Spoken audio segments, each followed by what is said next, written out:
नमस्कार मित्रांनो, आजच्या व्हिडिओमध्ये आपण आपले मतदान कार्ड वोटर आय डी कसा डाउनलोड करायचा हे बघणार आहोत।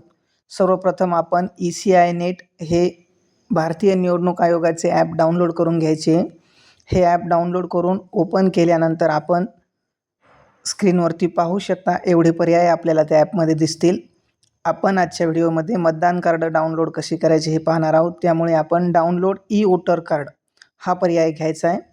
हा पर्याय घेतल्यानंतर आपल्याला या ठिकाणी आपला मोबाईल नंबर टाकून सेंड OTP या बटनावरती क्लिक करायचे।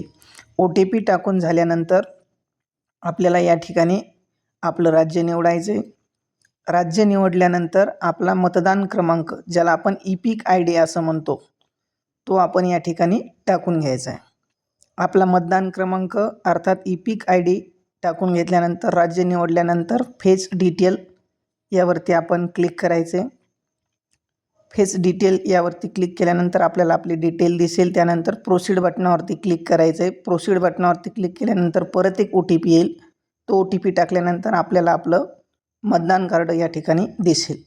ते आपण डाउनलोड करून सेव्ह करू शकतो। धन्यवाद।